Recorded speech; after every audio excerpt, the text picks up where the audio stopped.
की सेना ने सोचा तक नहीं था, वहां आतंकी ठिकानों को हमारी सेना ने मिट्टी में मिला दिया।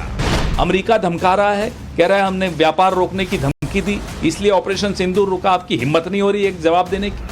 ऑपरेशन सिंदूर आतंकवादियों के खिलाफ भारत के इतिहास का सबसे बड़ा और सफल ऑपरेशन है। आतंकियों के खिलाफ भारतीय सेना का ऑपरेशन तब तक जारी रहेगा जब तक पाक परस्त आखिरी आतंकियों को मिट्टी में नहीं मिला दिया जाएगा। ऑपरेशन सिंदूर के पहले चरण में सैकड़ों आतंकियों को 72 हुरों के पास भेज दिया गया। आतंकियों को पनाह देने वाली पाकिस्तान को कई बार अल्टीमेटम दे चुके हैं, बार बार इस बात को दोहरा रहे हैं कि अगर आतंकियों को पालोगे तो घर में घुस कर मारेंगे। जहां पाकिस्तान की सेना ने सोचा तक नहीं था, वहां आतंकी ठिकानों को हमारी सेना ने मिट्टी में मिला दिया। सैकड़ों किलोमीटर अंदर घुस करके मिट्टी में मिला दिया। ऑपरेशन सिंदूर ने डंके की चोट पर कह दिया है, अब घर में घुसकर भी मारेंगे और जो आतंकियों की मदद करेगा उसको भी इसकी भारी कीमत चुकानी पड़ेगी। देश के 6 सीमावर्ती राज्यों में से एक में फिर से मॉक ड्रिल हो रही है। सेना के साथ साथ देश की पब्लिक को भी मेंटली तैयार किया जा रहा है। आतंकियों के लिए अब कोई जगह नहीं बचने वाली है। लेकिन आतंकिस्तान के खिलाफ जहां एक तरफ प्रधानमंत्री मोदी और सेना के साथ पूरा देश खड़ा है, तो वहीं कांग्रेस फेक न्यूज वाला नैरेटिव लेकर उछल कूद मचा रही है। न फैक्ट का पता, न सही फिगर का, लेकिन कैसे भी करके विरोध जताना है। क्या खूब विदेश नीति है नरेंद्र मोदी जी की। आज हमारे सदाबहार दोस्त पाकिस्तान के साथ खड़े हैं, कुछ हमें लगातार धमका रहे हैं और नए वाले ऐड नहीं हुए हैं।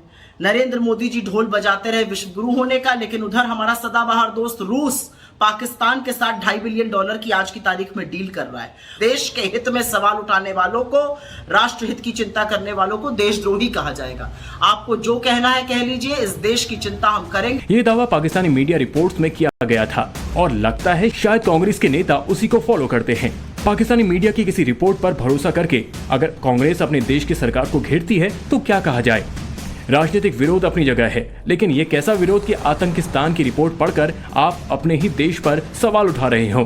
हालांकि पाकिस्तानी मीडिया और कांग्रेस के फेक न्यूज के खोखले दावे की रूस ने खुद पोल खोल दी। मॉस्को ने इस तरह की किसी भी समझौते से इनकार कर दिया। इतना ही नहीं, इसे भारत और रूस के रिश्तों को नुकसान पहुंचाने का प्रोपोगेंडा बताया। कुछ लोग पाकिस्तान की भाषा बोल रहे हैं, उनको नहीं बोलना चाहिए। पाकिस्तान परस्ती है, ये देश प्रेम नहीं है। जो पाकिस्तान बोल रहा है वही कांग्रेस के कुछ नेता बोल रहे हैं। ये देशभक्ति का प्रमाण नहीं है। कुछ लोगों ने हमेशा सवाल उठाए, सर्जिकल स्ट्राइक पर सवाल उठाने वाले, आतंकवादियों को अगर एनकाउंटर करके हमारे फोर्स मार दे तो उस पर वो सवाल उठाते हैं। पता नहीं मोदी जी का विरोध करते करते कैसे ये देश का विरोध करने लगे, ये निंदनीय है। वैसे कांग्रेस की जानकारी ठीक करने के लिए कुछ फैक्ट आपको बताता हूँ। 1973 और 74 के दौरान हुआ ये समझौता एक तकनीकी और आर्थिक सहयोग समझौता था। ये मिल 1980 के दशक में पूरी तरह चालू हुई थी और अभी उस स्टील प्लांट के पुनरुद्धार के लिए $2.6 बिलियन की डील हुई है। लेकिन कांग्रेस इसे एक नया एंगल देने में जुटी है और फेक न्यूज वाले नैरेटिव के भरोसे अपनी राजनीतिक रोटी सेकने में लगी है। कांग्रेस के तर्क से फेंके गए नैरेटिव वाले कई तीर हैं। अब नया क्या वो सुनिए। कांग्रेस के नेता पवन खेड़ा ने कोलंबिया के पाकिस्तान के साथ होने का दावा किया, लेकिन उसी के साथ सांसद शशि थरूर ने पोल खोल दी है। अमेरिका धमका रहा है, कह रहा है हमने व्यापार रोकने की धमकी दी, इसलिए ऑपरेशन सिंदूर रुका। आपकी हिम्मत नहीं हो रही एक जवाब देने की?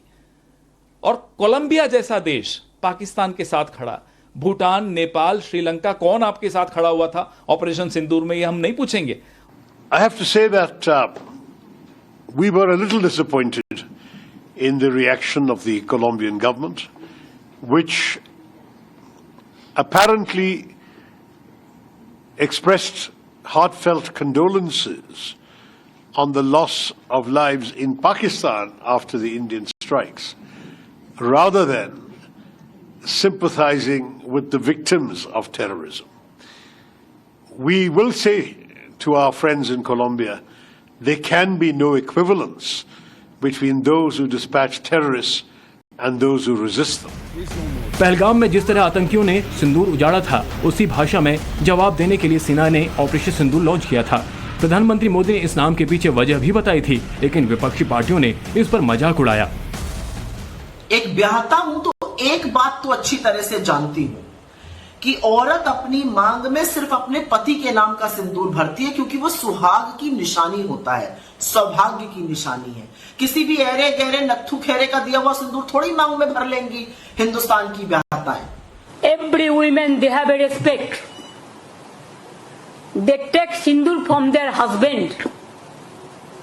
But PM Modi is saying just like you are not the husband of everybody. Why you are not giving sindoor to your Mrs. first? विपक्ष के हर नैरेटिव के साथ साथ सिंदूर नाम वाला एजेंडा भी प्रधानमंत्री मोदी ने ध्वस्त कर दिया। भोपाल से प्रधानमंत्री मोदी ने सिंदूर के सांस्कृतिक महत्व का संदेश दिया और इसे देश के शौर्य का प्रतीक बताया।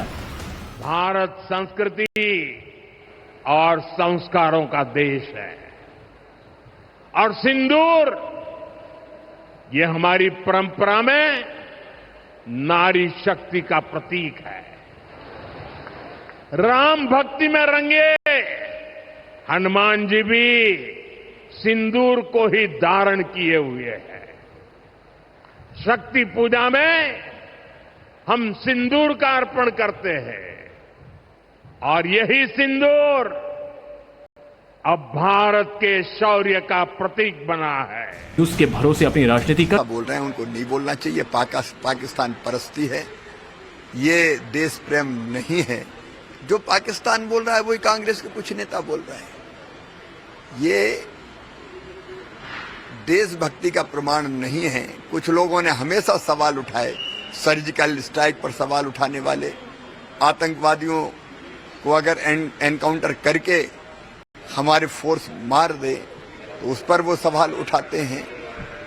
पता नहीं मोदी जी का विरोध करते करते कैसे ये देश का विरोध करने लगे, ये निंदनीय है। वैसे कांग्रेस की जानकारी ठीक करने के लिए कुछ फैक्ट आपको बताता हूँ। 1973 और 74 के दौरान हुआ ये समझौता एक तकनीकी और आर्थिक सहयोग समझौता था। ये मिल 1980 के दशक में पूरी तरह चालू हुई थी और अभी उस स्टील प्लांट के पुनरुद्धार के लिए $2.6 बिलियन की डील हुई है। लेकिन कांग्रेस इसे एक नया एंगल देने में जुटी है और फेक न्यूज वाले नैरेटिव के भरोसे अपनी राजनीतिक रोटी सेकने में लगी है। कांग्रेस के तर्क से फेंके गए नैरेटिव वाले कई तीर हैं। अब नया क्या वो सुनिए।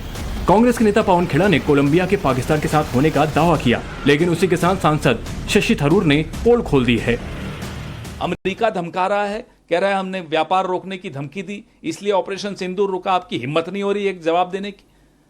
और कोलंबिया जैसा देश पाकिस्तान के साथ खड़ा, भूटान, नेपाल, श्रीलंका, कौन आपके साथ खड़ा हुआ था ऑपरेशन सिंदूर में, ये हम नहीं पूछेंगे। I have to say that we were a little disappointed in the reaction of the Colombian government, which apparently expressed heartfelt condolences on the loss of lives in Pakistan after the Indian strikes, rather than sympathizing with the victims of terrorism. We will say to our friends in Colombia, there can be no equivalence between those who dispatch terrorists and those who resist them. Pahalgam में उसके भरोसे अपनी राजनीति कर रहा है, उससे क्या हासिल करना चाहता है? सवाल ये कि कांग्रेस वही भाषा बोलती है जो पाकिस्तान बोलता है। सवाल कि मोदी विरोध में विपक्ष क्या मर्यादा की हर रेखा पार कर देगा? ब्यूरो रिपोर्ट, टाइम्स नाउ, नव भारत।